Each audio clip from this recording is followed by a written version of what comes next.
Be a part of powerful digital news network Navi Mumbai network.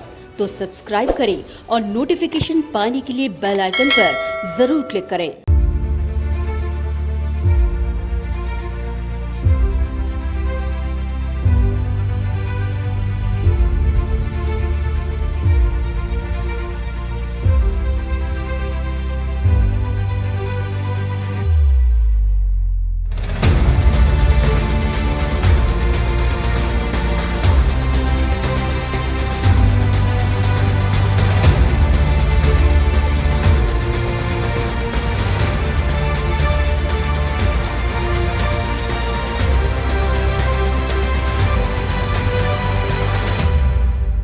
समस्या गंभीर, सवाल गंभीर, मुद्दा गंभीर। ये मुद्दा है नवी मुंबई में घटिया दर्जे के वेंटिलेटर का मुद्दा और इस वेंटिलेटर के कारण मरीजों की हो रही मृत्यु का। आज इसी गंभीर मुद्दे को लेकर ऐरोली के विधायक गणेश नाइक ने महानगर पालिका मुख्यालय में आयुक्त अभिजीत बांगर से मुलाकात के साथ ही साथ एक तीर से कई निशाने किए। पहला निशाना नवी मुंबई आरोग्य व्यवस्था पर, दूसरा निशाना जिनके माध्यम से वेंटिलेटर नवी मुंबई को प्राप्त हुआ अर्थात महाराष्ट्र सरकार पर, और तीसरा निशाना नवी मुंबई महानगर पालिका में शैक्षणिक अपात्र आरोग्य अधिकारी की नियुक्ति पर। हर सप्ताह की तरह इस बार भी ऐरोली के विधायक गणेश नाइक अभिजीत बांगर से इन्हीं तमाम मुद्दों को लेकर मिलने पहुंचे, जहां उनके साथ पूर्व सांसद संजीव नाइक, पूर्व महापौर सागर नाइक और तमाम टीम मौजूद थी।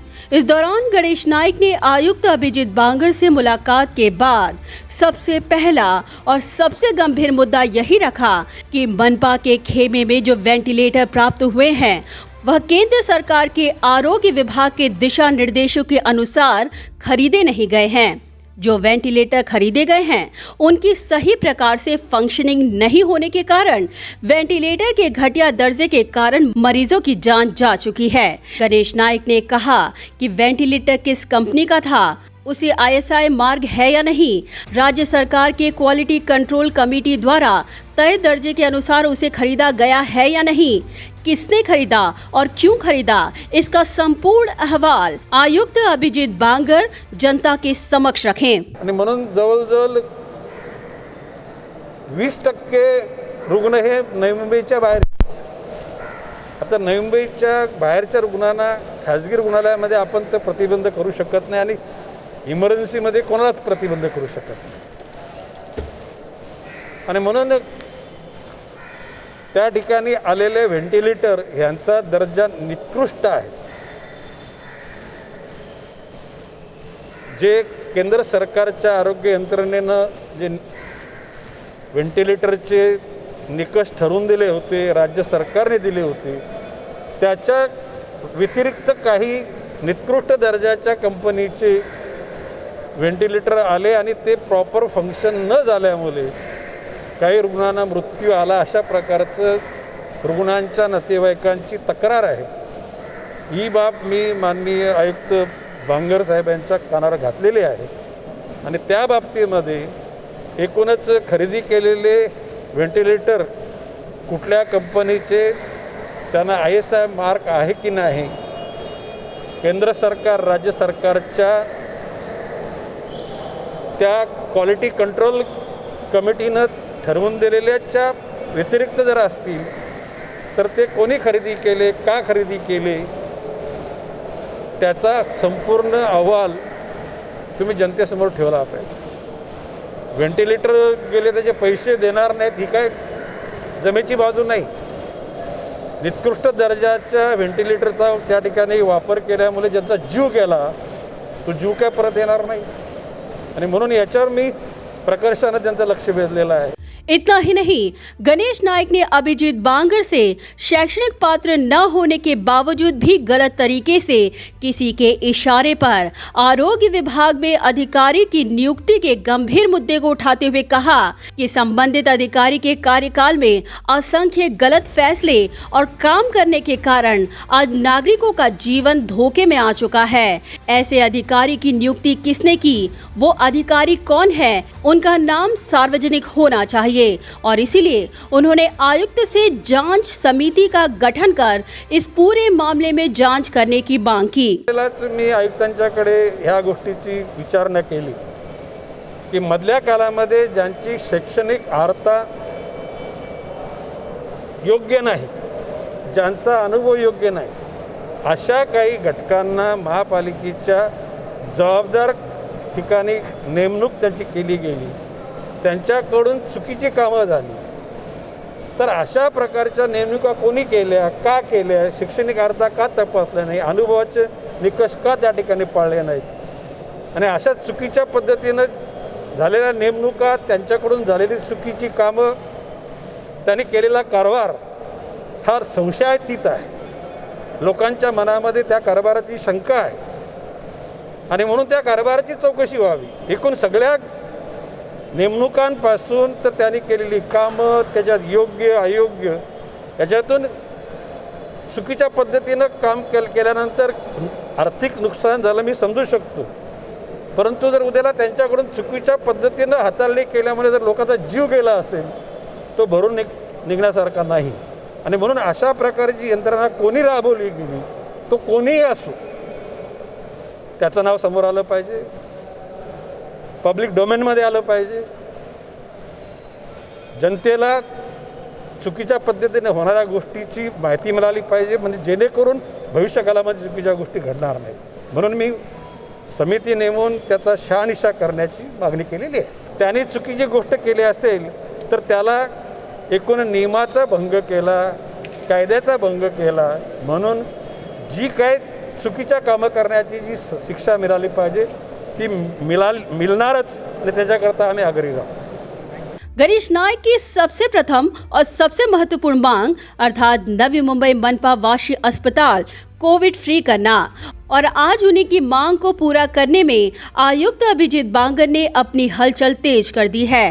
आयुक्त अभिजीत बांगर के उठाए कदमों से अब वाशी सार्वजनिक मनपा अस्पताल में नॉन कोविड जनरल ओपीडी की शुरुआत हो चुकी है. गणेश नायक ने इस मुद्दे पर समाधान व्यक्त करते हुए कहा कि आने वाले 12 से 13 तारीख तक वाशी मनपा अस्पताल कोविड फ्री कर दिया जाएगा. नवी मुंबईतील कोविड व्यतिरिक्त असलेल्या रुग्णांना वाशीचं रुग्णालय कोविड फ्री करा अशा प्रकारची गेली सातत्यानं 2.5 महिने मी मागणी करीत आलेलो आहे. त्यांनी सांगितलेले की साधारणपणे ह्या 12-13 तारखेपर्यंत वाशीचं रुग्णालय कोविड फ्री, म्हणजे आता त्यांनी प्राथमिक तपासणी करता वगैरे औषध पाहण्याकरता त्या ठिकाणी तो सेक्शन खुला केलेला आहे आणि 12-13 तारखेच्या आसपास त्या ठिकाणी कोविड फ्री करण्याचा त्यांचा प्रयत्न राहणार आहे. गणेश नायक ने ये भी कहा कि बेजवाबदार अधिकारियों के कारण आज महानगर पालिका बदनाम हो रही है. समय पर डॉक्टर नहीं आते, सांस की तकलीफ जब तक ज्यादा नहीं हो जाती, डॉक्टर मरीजों की भर्ती तक नहीं करते. एकूणच मी त्यांना सांगितलं की तुमचे काही अधिकारी लोकांनी पेशंटनी बेल वाजून सुद्धा त्या ठिकाणी अटेंडर येत नाही, त्याला दम लागायला लागला तरीसुद्धा त्याची काही दाद फिर्याद घेतली नाही. परिणामी जास्त प्रादुर्भाव होऊन अंतिम टप्प्यामध्ये त्याला ऑक्सिजनकडे किंवा ऑक्सिजन नंतर व्हेंटिलेटरकडे न्यावं लागतं. तर अशा प्रकारची कुठे दिरंगाई होणार नाही याच्याकरता संबंधितांना तुम्ही सूचना द्या. सकाळी चांगल्या गोष्टीचं आम्ही कौतुक केलं, पण दुपारी जर ती गोष्ट बिघडणार असेल तर सगळं केलेलं कौतुक पाण्यामध्ये जातं.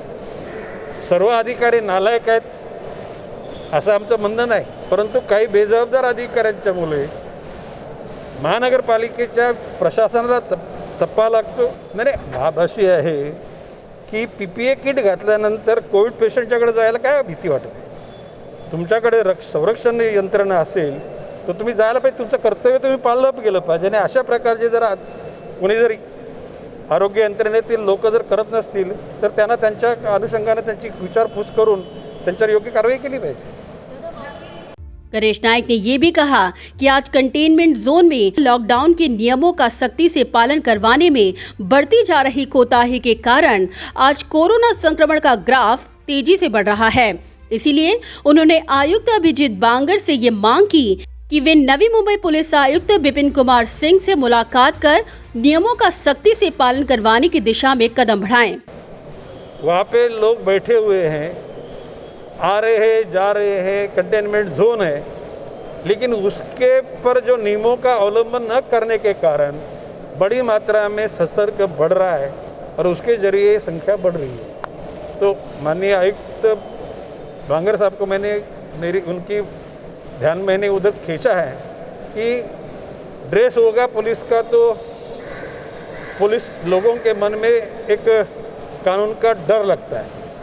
महापालिका का अधिकारी बोलेगा तो उसकी इतनी कोई कीमत नहीं होती। तो महानगर पालिका का अधिकारी और पुलिस के अधिकारी दोनों मिलके जहाँ पे कंटेनमेंट जोन है उस इलाके में नियमों का पूरा पालन करे, उसके लिए सिस्टम वहाँ पे करनी चाहिए और उसके मुताबिक उसकी उपाय योजना करनी चाहिए और करने। इतना ही नहीं, पोस्ट कोविड मरीज सेंटर बनाने की मांग गणेश नाइक ने करते हुए ये भी कहा कि फोर्टिस अस्पताल में गई 5 महीनों से गरीबों के लिए आरक्षित कोटे का कोई भी लाभ अब तक उन्हें नहीं मिला है।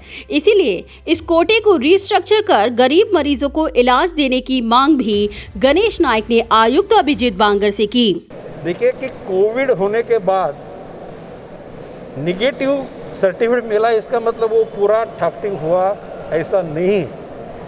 कोविड के जम्स जाने के लिए जो प्रभावी एंटीबायोटिक के इंजेक्शन दिए जाते हैं उसका असर दिमाग पे होता है, हार्ट पे होता है, लीवर पे होता है, लंग्स पे होता है, किडनी पे होता है। कई लोगों में घबराहट पैदा हो जाती है। तो पोस्ट कोविड ट्रीटमेंट सेंटर महानगर पालिका के माध्यम से वहाँ पे एस्टैब्लिश किए जाए और लोगों को ये पता चले भाई कोविड के बाहर निकलने के बाद भी हमारी हिफाजत करने वाली ये महापालिका है, ऐसा मैसेज वहाँ पहुँचना चाहिए और वो अपना करते हुए, कोई मेहरबानी की बात नहीं। देखिए फोर्टिस हॉस्पिटल में एक 5-6 महीने में महापालिका का जो कोटा था उसको अभी कुछ रिजल्ट ही नहीं निकला।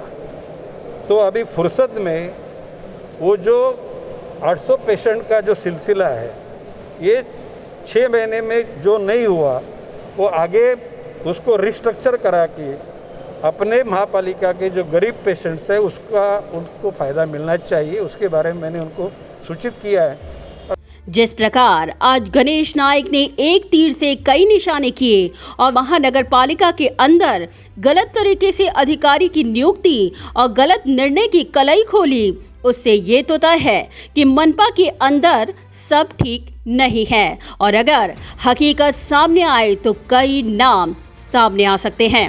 Bureau report, Navi Mumbai network.